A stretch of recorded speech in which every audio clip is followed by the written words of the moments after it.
دعا مانگتے ہوئے، اس کو پکارتے ہوئے، تو مالک الملک آگے سے جواب دیتا ہے لبیک یا عبدی، اے میرے بندے میں حاضر ہوں۔ تو مالک نے فرمایا فاستجبنا لہ، ہم نے ان کی پکار پر لبیک کہا،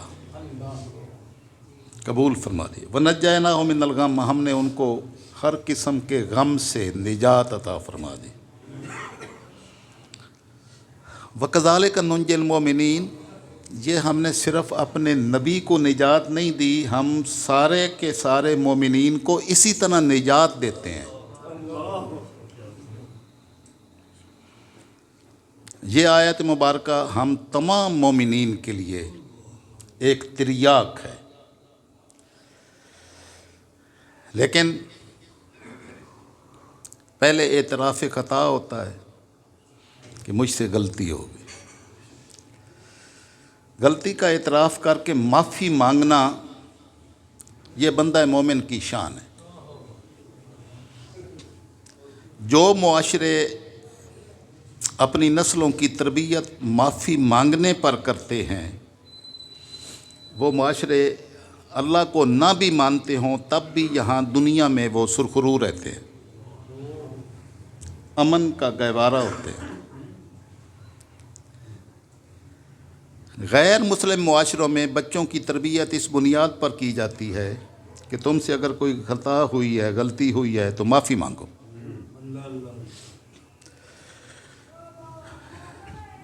معافی مانگنے والا جب معافی مانگتا ہے تو دوسرے کی کتنا نقصان ہی کیوں نہ کیا ہو، وہ بندہ معاف کرنے پر مجبور ہو جاتا ہے۔ بندہ معاف کر دیتا ہے تو رب ذوالجلال کا کیا عالم ہوگا۔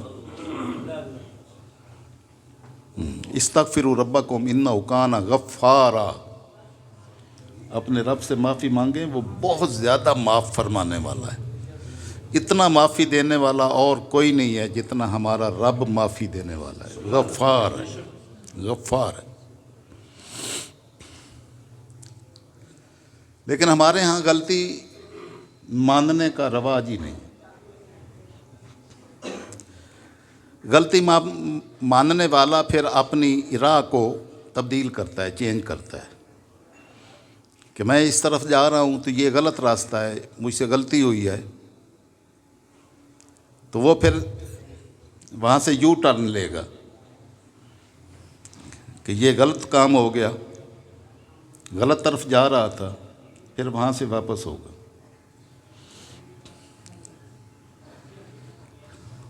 غلطی کا معافی مانگنے کے بعد وہاں سے واپس ہونا، اس کو توبہ کہتے ہیں۔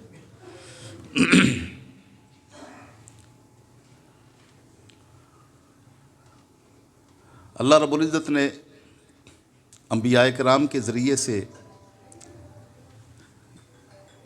معافی مانگنے کا حکم مومنین کو، اپنے ماننے والوں کو دیا، اور یہی چیز سکھائی، فاستغفروا ربکم، اپنے رب سے معافی مانگو، ثم توبوا الیہ، پھر اس کی بارگاہ میں توبہ کرو۔ توبہ اور شے ہے، معافی مانگنا اور شے ہے۔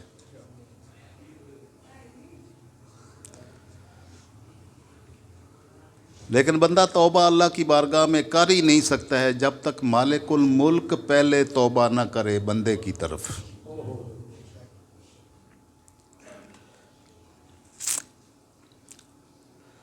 اللہ رب العزت نے قرآن مقدس میں حضور صلی اللہ علیہ وسلم کے 3 صحابہ کرام کا تذکرہ فرمایا جنہوں نے غزوہ تبوک میں شرکت نہیں کی تھی۔ منافق آئے اور اپنی عذر بہانے کرتے تو آپ صلی اللہ علیہ وسلم ان کو نظر انداز فرما دیتے۔ لیکن 3 صحابہ کرام ایسے تھے، کعب بن مالک، ہلال بن امیہ، مرارہ بن ربیع، یہ 3 صحابی تھے جو پکے مومن تھے۔ تو انہوں نے کہا کہ ہم اللہ رسول کی بارگاہ میں ایک تو غلطی کی ہے کہ ہم شریک نہیں ہوئے، دوسرا وہاں جا کے جھوٹ بولے تو اللہ کے رسول کی بارگاہ میں جھوٹ کہاں چل سکتا ہے، تو ہم تو سچ بولیں گے۔ تو وہ فرماتے ہیں کہ ہم آقا علیہ السلام کی بارگاہ میں جا کے حاضر ہوئے تو کعب بن مالک فرماتے ہیں میں نے اللہ کے رسول کی چوکھٹ پر اعتراف جرم کیا، یا رسول اللہ صلی اللہ علیہ وسلم بس سستی ہو گئی، کوئی عذر بہانہ نہیں ہے۔ آقا علیہ السلام نے فرمایا اما ھذا فقط صدقہ، یہ باقی جھوٹ بول کے کئی جو ہے نا وہ اپنی توجہ لے گئے، لیکن اس شخص نے سچ بولا ہے۔ تو آپ نے ان تینوں کا معاملہ مؤخر کر دیا کہ تمہارا فیصلہ جو ہے نا وہ اللہ کرے گا۔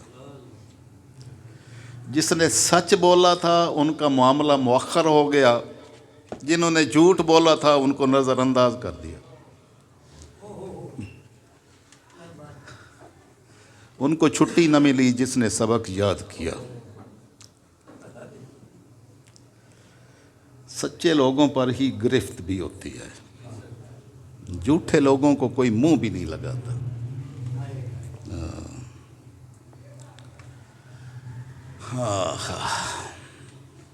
آپ نے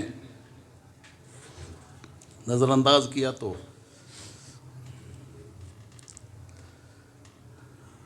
قرآن مقدس میں ارشاد وَعَلَى الثَّلَاثَةِ الَّذِينَ خُلِّفُوا، جن کا معاملہ مؤخر کر دیا تھا اللہ کی رحمت ان کی طرف متوجہ ہوئی،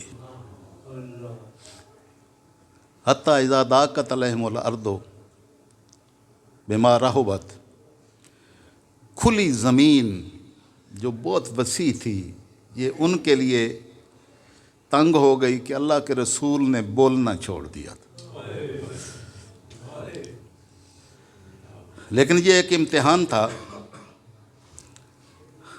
حضرت کعب بن مالک فرماتے ہیں کہ میں مسجد میں جاتا تو آقا کی بارگاہ میں سلام کرتا،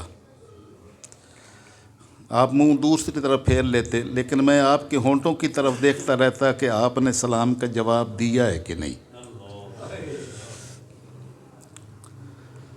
تو جن سے آقا ناراض ہو جائیں ان کی کون سی دنیا اور کون سی آخرت۔ تو اسی حال میں جو ہے نا بڑی مشکلات میں قرآن نے اس کو بیان کیا، حتیٰ ضاقت علیہم الارض بما رحبت، جو وسیع سرزمین تھی نا وہ ان پر تنگ ہو گئی۔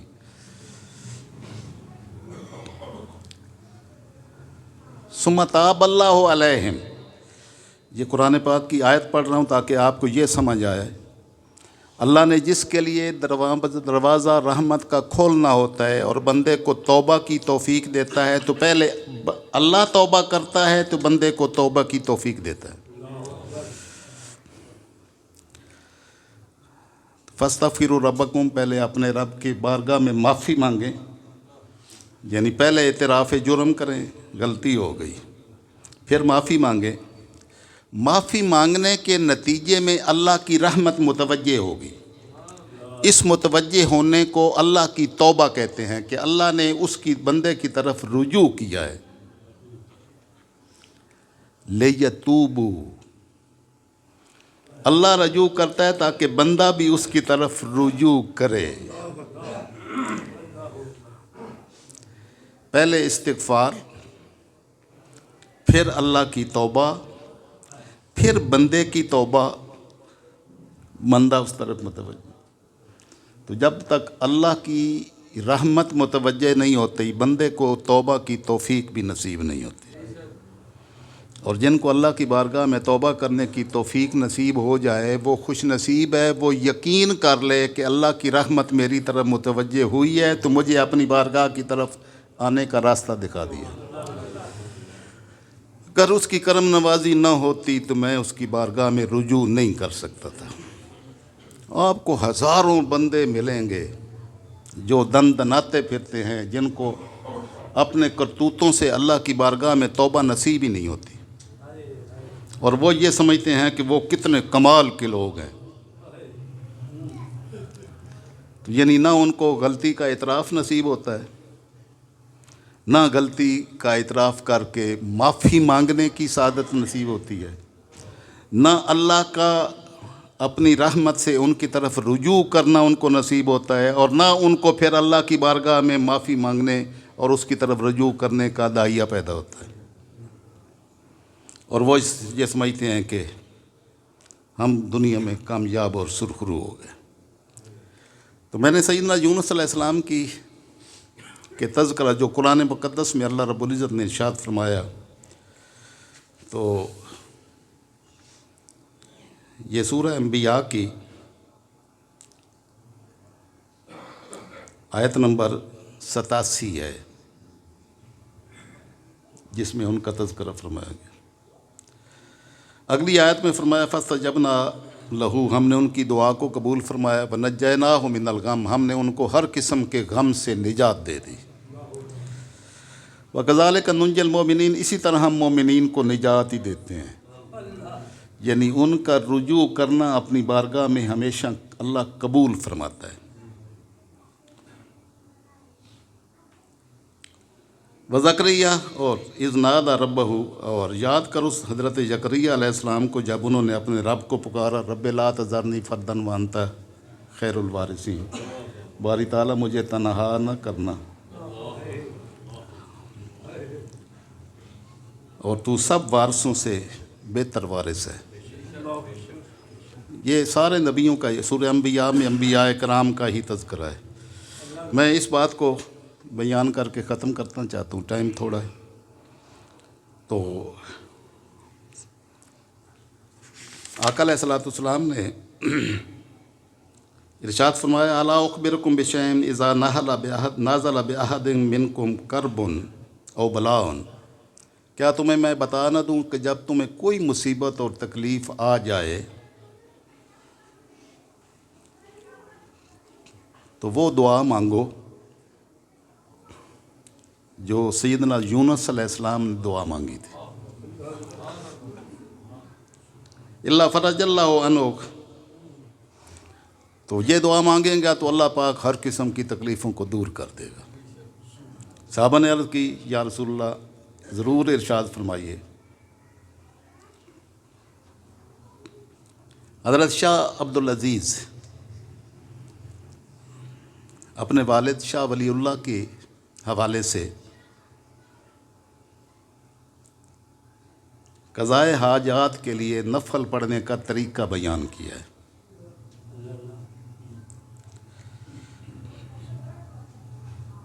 تو انہوں نے فرمایا کہ مجھ کو میرے والد گرامی جو میرے مرشد بھی ہیں، انہوں نے یہ سلیقہ سکھایا، اور انسان کی تمام حاجات جو بھی انسان دعا مانگے گا اس طریقہ کار کے بعد اس کی دعا اللہ قبول فرمائے گا۔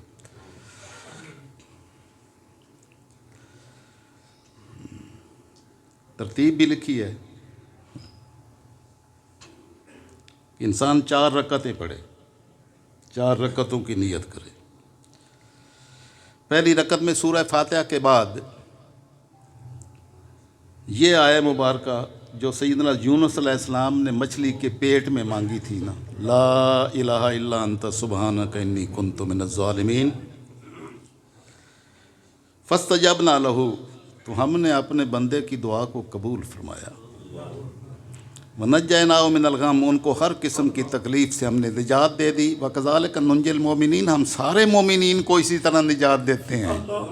سبحان اللہ، نعرہ تکبیر، نعرہ رسالت، سبحان اللہ۔ اب یہ وظیفہ کس نے سکھایا؟ یہ اللہ نے بیان کیا ہے، اس سے بڑا وظیفہ کائنات میں اور کوئی نہیں۔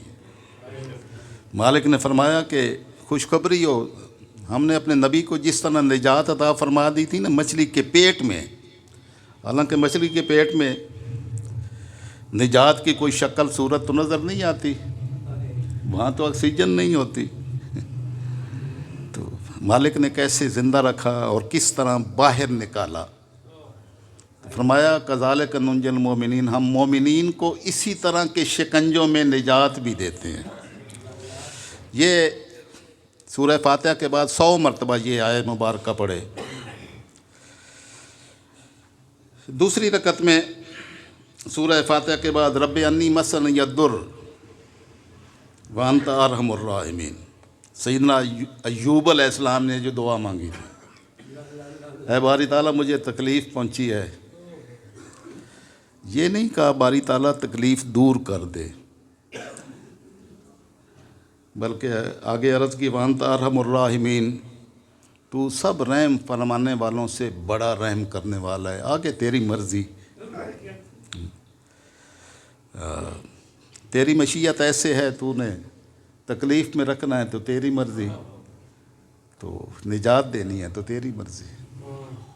دوسری رکعت میں 100 مرتبہ یہ آیہ مبارکہ پڑھے۔ تیسری رکعت میں سورہ فاتحہ کے بعد افوض امری الی اللہ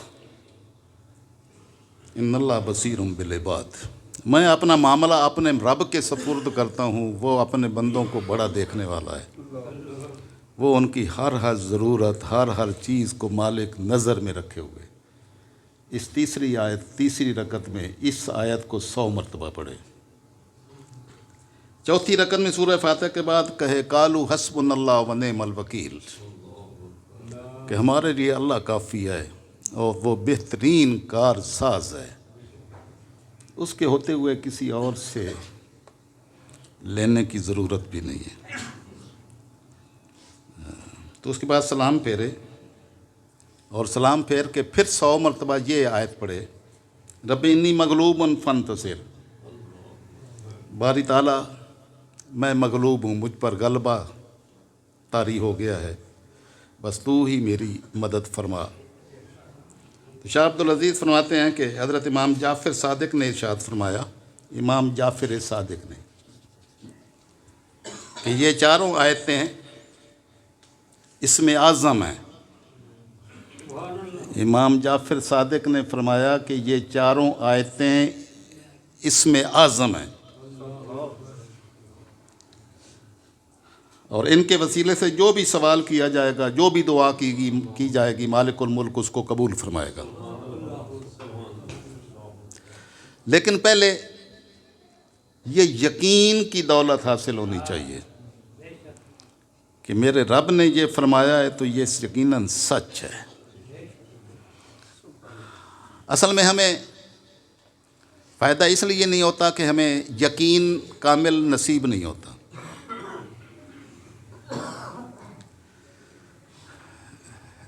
مجھے ایک شخص نے پوچھا کوئی وظیفہ بتائیں، میں نے اس کو ایک وظیفہ بتایا، انہوں نے کہا جی یہ میں نے پہلے بھی کئی مرتبہ پڑھا ہے۔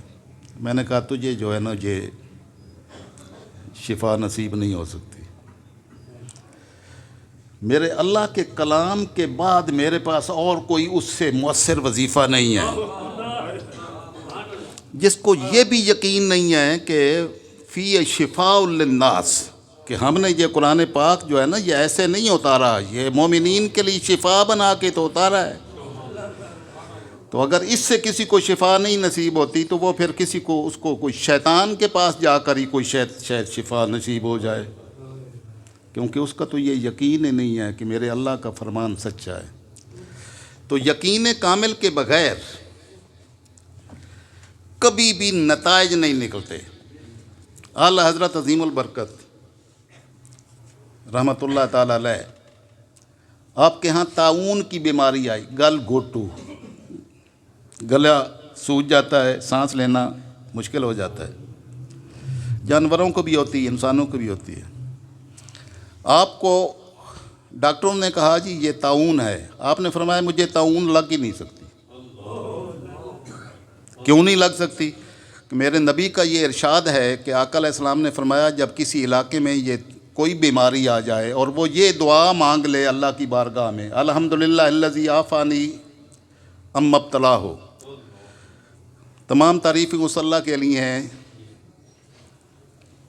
جس نے مجھے اس تکلیف سے بچا لیا جس میں دوسرے لوگ مبتلا ہو گئے، وفضلنی علی کثیر من خلقی تفضیلا، اور مجھے اپنی مخلوق میں سے بہت ساری مخلوق پر فضیلت بخشی۔ یہ دعا جس نے پڑھ لی اس کو وہ بیماری نہیں لگ سکتی۔ آپ نے فرمایا جب یہ دعا نازل ہوئی تھی میں نے یہ دعا مانگی تھی تو مجھے طاعون کی بیماری نہیں لگ سکتی اور جو مرضی بیماری لگے۔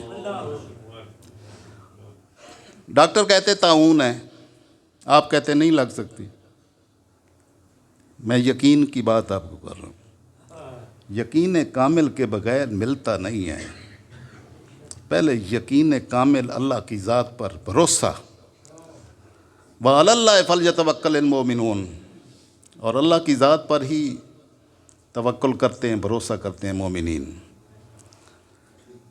آپ رات کو بستر پر گئے تو اللہ کی بارگاہ میں دعا کی، اللہم صدق الحبیب وکذب الطبیب، باری تعالیٰ اپنے حبیب کی بات کو سچا کر دکھا اور طبیب کی بات کو جھوٹا کر دکھا۔ کہ تیرے محبوب نے فرمایا بیماری نہیں لگ سکتی ہے، ڈاکٹر کہتے ہیں وہ بیماری ہے، تو تیرے نبی کا فرمان میں نے پڑھا، اس کے مطابق عمل کیا، بیماری مجھے تو وہ نہیں لگ سکتی۔ باری تعالیٰ اپنے محبوب کی بات کو سچا کر دکھا، یہ یقین کامل ہے۔ آپ رات بستر پر سوئے، صبح اٹھے تو طاعون کا نام و نشان بھی نہیں تھا۔ اللہ پاک نے اپنے محبوب کی بارگاہ کے ساتھ تعلق کی نسبت سے ہر بیماری کو دور کر دیا۔ تو یہ یقین کامل ہو کہ ہمارا رب جو ارشاد فرماتا ہے وہ سچ ہے۔ کسی کو سمجھ آئے تب بھی وہی سچ ہے جو اللہ رسول نے فرمایا، کسی کو سمجھ نہ آئے تب بھی وہی سچ ہے جو اللہ رسول نے فرمایا۔ بس مومنین کی یہی اعتماد اور یقین کی دولت ہی اس کو دنیا اور آخرت میں سرخرو اور کامیاب کرتی ہے۔ اللہ رب العزت ہمیں دنیا و آخرت کی سعادتوں سے نوازے اور اپنی ذات کے ساتھ وہ تعلق اور اپنے محبوب کی بارگاہ کے ساتھ وہ تعلق نصیب فرمائے جو ہمیں یقین کی دولت سے مالا مال کر دے۔ وما علینا الا